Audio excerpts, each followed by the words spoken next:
Liyakhetha igumgedlela inkosi enkulu Bhombela esitimela samaMpondo babamkhulu mkhulu phakade ami.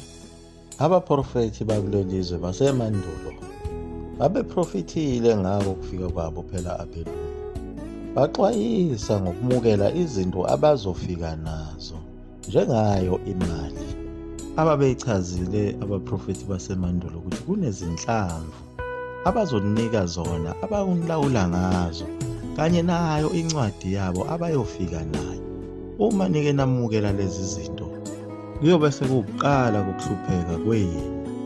Abaprofethi phela babetshelwe uyena uNkulunkulu ngabo abelungu ukuthi bazofika nemali kanye neBhayibheli uma abantu beke bamukela leli Bhayibheli kanye nale mali.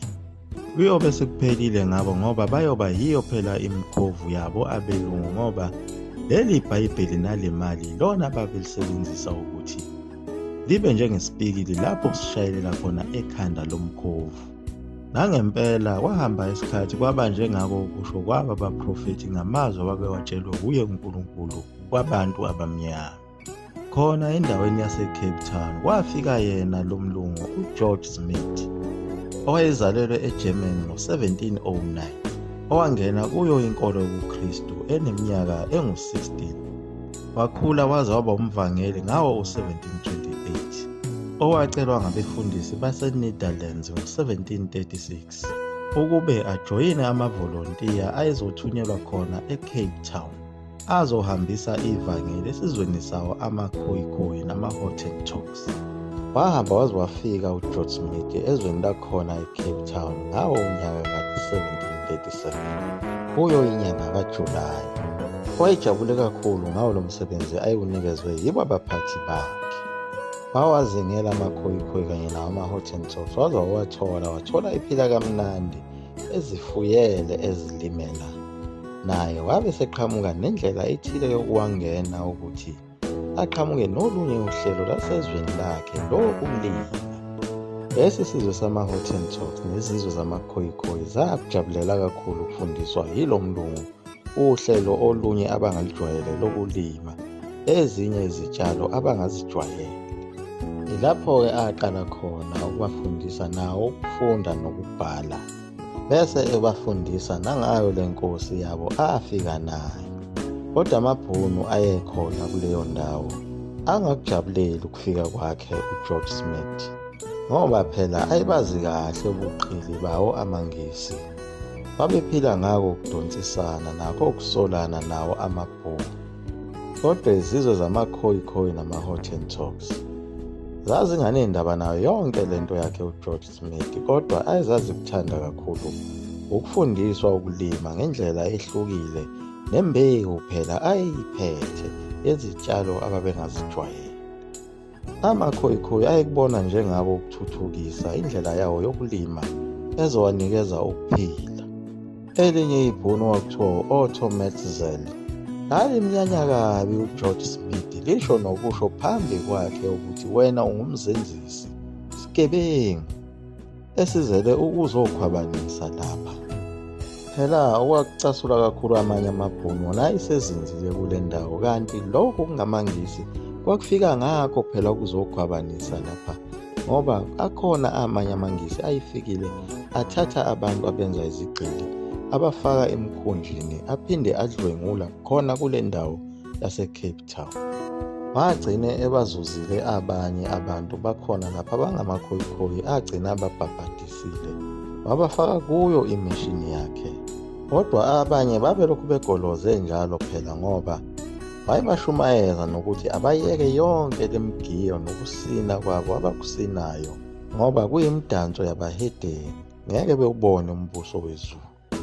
Leli qembu lamabhunu lalimsola yena uGeorge Smith ukuthi naye ungomunye wabadlwenguli ngoba baze bagaseka khona emishini yakhe befuna ukuthola ubufakazi bokuthi wenzani lapha nabantu. Kodwa bafike bangabuthola phela ubufakazi ngoba labo bantu ababetholakala benobudlelwane kanye nabo abelungu ababehamba naye uGeorge Smith wayeseze wabashadisa. Eshadisa zona izimpohlo zazisuka khona eYurophu, ebashadisa nazo izigqila ezazigqilazwa yibo abelungu khona eCape Town. Leli qembu lamabhunu laze lamchitha lingena ngalo inceba lokuthi wena ushadisa abelungu kanye nabantu abayizigqili base bemchitha ngawo unyaka 1744. Wathi mayesebuyele emuva uGeorge Smith wafika wabika kubo abafundisi bakhe ukuthi umsebenzi usuhamba kahle kodwa waphazamiseka. Kwase kuqalwa phansi ukuthi kwenziwe olunye uhlelo kabusha lokuhambisa leli vangeli elalihlelelwe ukuthi limukelwe yibo abantu abamnyama base-South Africa.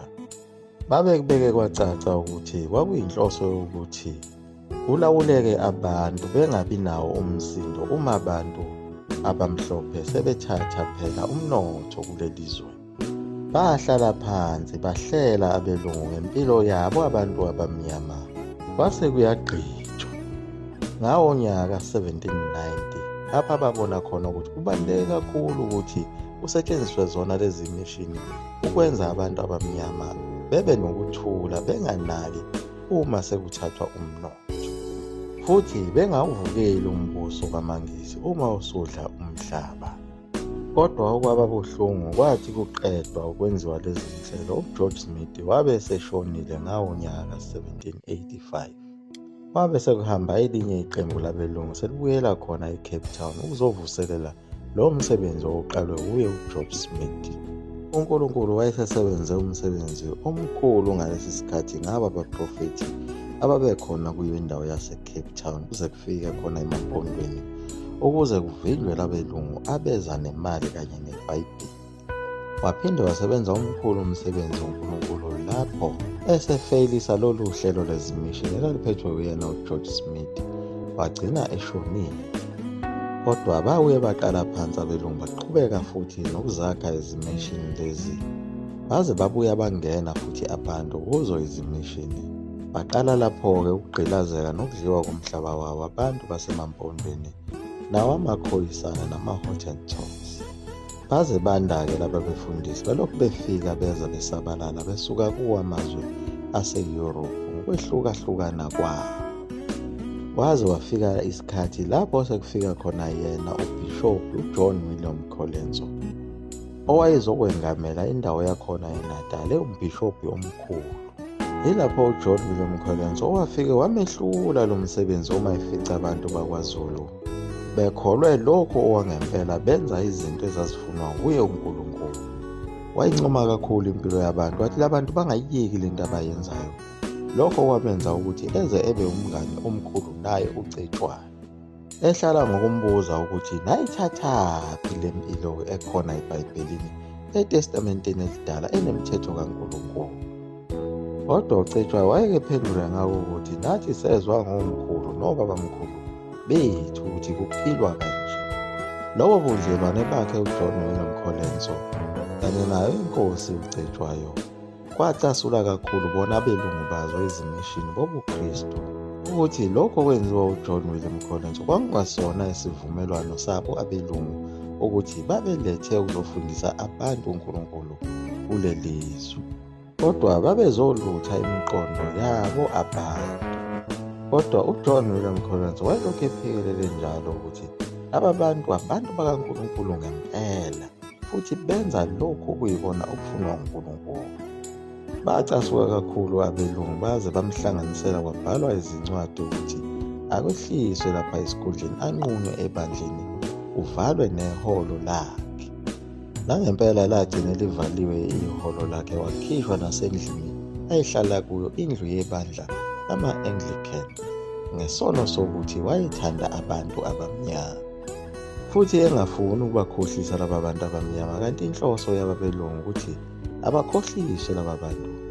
Inhloso enkulu yakhe uJohn William Colenso kwakuyiko ukugqugquzela bona abantu abamnyama ukuthi abahlale empilweni yabo abavele beyiphila ithandwa uNkulunkulu njengoba sekufike uShembe kuleli zwe ebuyisela abantu empilweni ababeyiphila emandulo enemithetho kaNkulunkulu.